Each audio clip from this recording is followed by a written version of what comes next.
to my YouTube channel AI Discoveries. Today I will be talking about what are the checks that is required to install Docker for desktop.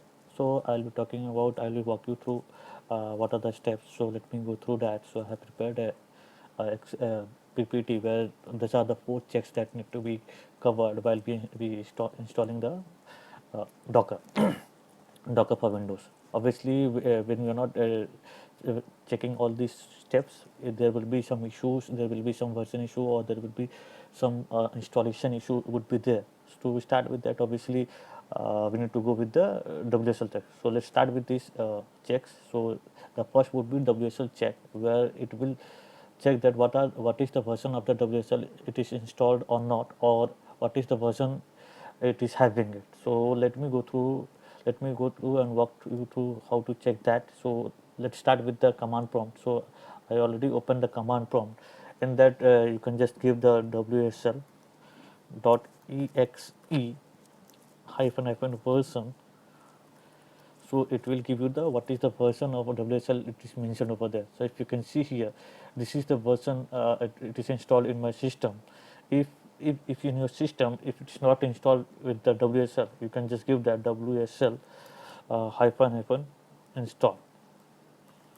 So once you give that WSL install, it will start giving that installation WSL dot exe.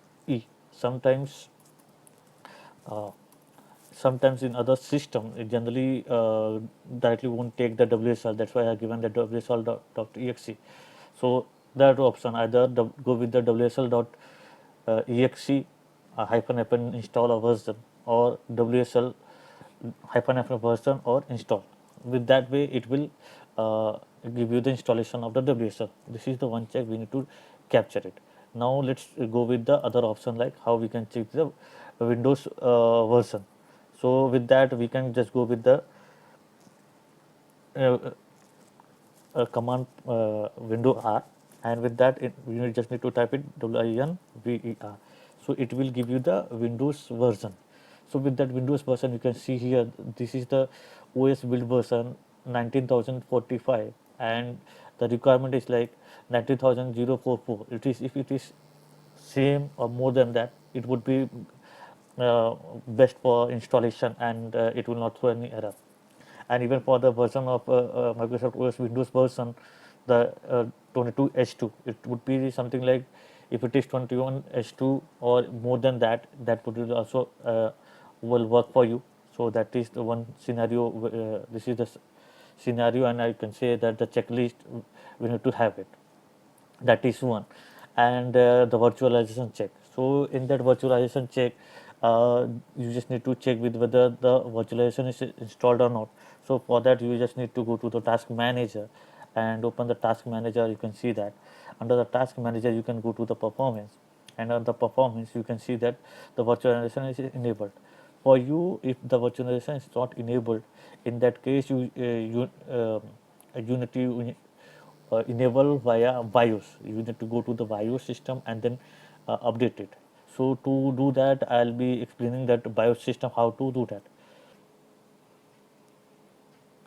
For the virtualization, you just need to come back to this BIOS menu. So for every system, you can just click on the F11, F12 based on your system. You can come to the BIOS menu. Once you come to the BIOS menu, you just need to come to the enter setup menu.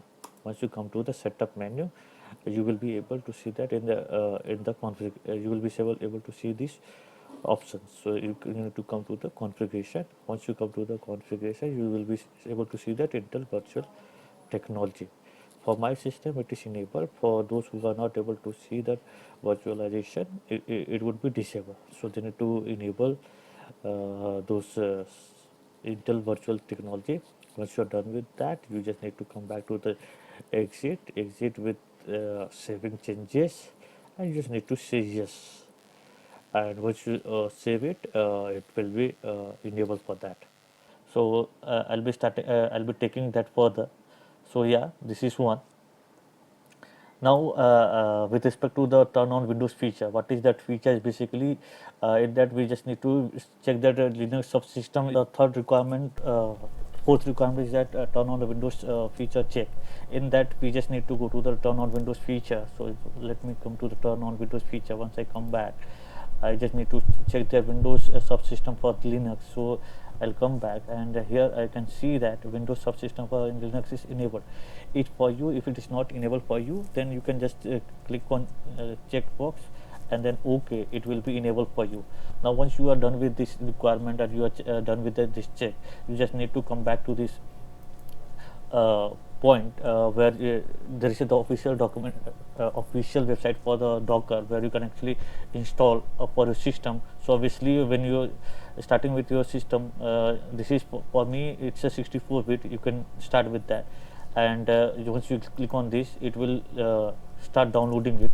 So here you can see that it is downloading for me. So this is one, and once you download with that, you will be able to see you will be able to see the Docker. So let me just give that installation, and by the time it is getting download, let me just showcase how it will look like. Yeah. So once it is downloaded, it would be the normal software installation, where you just need to double click on that and start installing it. Once you are done with that, you need to come back to this point,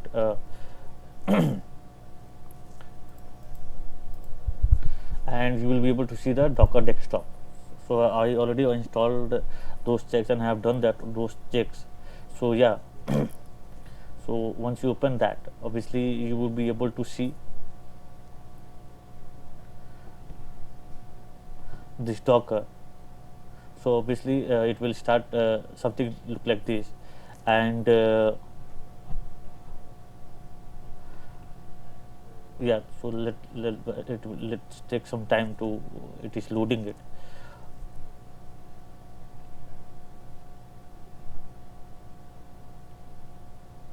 Just once I think it is taking some time. So while we wait, let's talk about this. So once we install with that, obviously there would be container option, there would be image option, and other option would be there. So you can see here, these are the containers option, this is the image option, and these are the other options. You can see that here, you can see that I already started with some test with this Docker. There would be some certain video will be coming in future with respect to the Fast API series, where I'll be talking about the APIs, how to create the APIs and other activities. So yeah, please like and share my videos, and do comments if you have any clarity or clarification on that. Yeah, thank you for your time. Yeah.